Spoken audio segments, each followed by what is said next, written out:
waxa uu ahaa socdaal qarsoodi ah kaasi oo bishii December ee sanadkii hore 2019 wasiirka arrimaha dibadda Somaliland Yaasiin Maxamuud Xiir Faraton iyo wafdi uu hogaaminayo ay ku tageen dalka galbeedka qaaradda Afrika ku yaala ee Ganbia iyadoo halkaasi ay si diiran ugu soo dhaweeyeen diiwaano iyo mas'uuliyiin kale oo ka tirsan dawladda Ganbia wasiirka iyo wafdigiisa ayaa muddadii ay joogeen dalkaasi waxay kulamo kala duwan la yeesheen saraakiil ka tirsan madaxtooyada Ganbia iyo xildhibaanada baarlamaanka dalkaasi kuwooda taageersan qadiyadda Somaliland wasiir Faraton iyo wafdigiisa ayaana dalkaasi ku joogay socdaal qaatay 5 maalmood iyadoo la dejiyay mid ka mid ah hoteelada ugu waaweyn magaalada caasimadda ah ee Banjul wixii intaasi ka dambeeyayna waxay halkaasi ka bilaabeen wasiirka iyo wafdigiisu hawlihii shaqo ee ay u tageen dalka Ganbia mas'uuliyiinta safarka wasiirka ku wehelinayay ayaa waxa ka mid ahaa Maxamed Axmed Barawani oo ah la taliye ka tirsan wasaaradda arrimaha dibadda Somaliland Cabdiqani Axmed Xasan Golle oo isla ka mid ah saraakiisha wasaaradda arrimaha dibadda Somaliland iyo Cabdirasaaq Maxamed Siciid Gees oo ah wakiilka cusub ee dalka Turkiga u qaabilsan Somaliland socdaalka Ganbia ay mas'uuliyiinta Somaliland ku sheegeen inuu ka mid ahaa dadaalada qadiyadda Somaliland lagu gaarsiinayo dalalka caalamka ee ka fog mandaqada geeska Afrika si kor loogu qaado saaxiibada ay Somaliland ku leedahay caalamka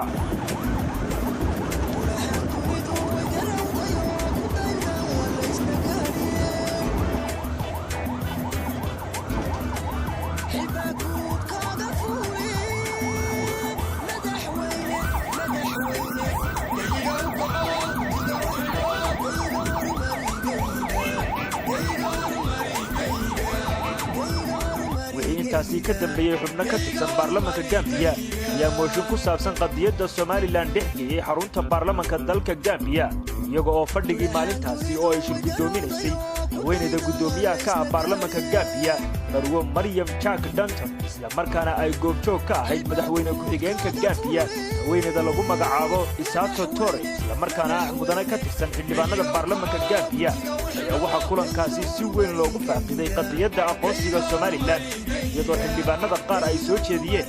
in Somaliland la aqoonsado Somaliland waa dal madax bannaan taasi oo markii ay xorriyadda qaadatayna ku biirtay Soomaaliya balse waxa ay ka go'day Soomaaliya 1991 Somaliland waxa ay buuxisay dhammaan shuruudihii dalka waxay leedahay xuduudo bangi dhexe lacag sidoo kale waxa ay qabatay doorashooyin wakiilo ayay ku leedahay wadamo badan oo caalamka ah sidaasi waxa baarlamaanka Ganbia kaga dhex dooday xildhibaan Sakuma oo ka mid ah mudanayaasha baarlamaanka Ganbia ee taageersan qadiyadda Somaliland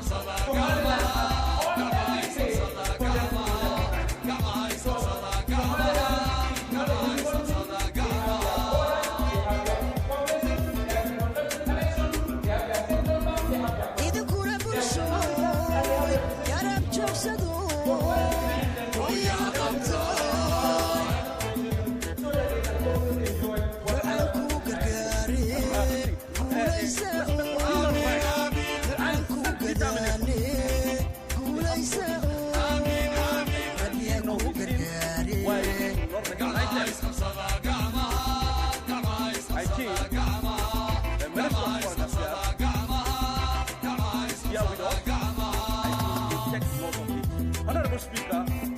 on that note, I thank you very much. Whereby to propose to this National Assembly of the Gambia, please, to recognize Somaliland as a sovereign nation. But it's unfortunate the standing order is not giving me the opportunity to do so. I know that this is why I'm putting in this draft of the Speaker. Honorable Speaker, on that, I might not put a motion, but I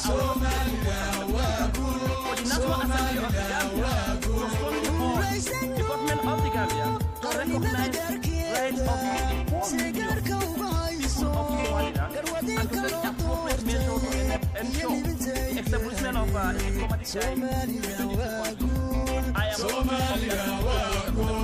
since I don't put up a motion for the standing order will allow me, but it is going to allow me now. xildhibaanada baarlamaanka Ganbia ee intooda badan taageersanaa qadiyadda Somaliland ayaa waxay xukuumadda Ganbia u soo jeediyeen in ay ku dhiirato in ay aqoonsato Somaliland isla markaana ay hormuud ka noqoto ololaha aqoonsi raadiska Somaliland Ganbia waa dal yar oo ku yaala galbeedka qaaradda Afrika waxaana afartiisa jiho saddex ka mid ah kaga hareeraysan dalka Senegal halka jihada koonfureed oo kaliya ay ka xigto badweynta Atlantic Ocean mujtamaca ku nool dalkaasi ayaa lagu qiyaasaa ku dhawaad 2 milyan oo ruux waxaana dalka haatan madaxweyne ka ah Adama Barrow iyadoo oo ninkii isaga ka horreeyay ee Yahya Jaamac oo dalkaasi maamulayay sanadkii 1996 ilaa 2017 ilaa markii dambe cadaadis ay saareen dalalka galbeedka qaaradda Afrika oo xilka ku badhiyay si kastaba ha ahaatee Somaliland ayaa muddooyinkii ugu dambeeyay dadaal ku bixinaysay in ay qadiyadeeda gaarsiiso dalalka aadka uga fog waxaana xusid in Taiwan ay dhawaan sheegtay in xiriir diblomaasiyadeed oo cusub uu bilaabmay iyada iyo Somaliland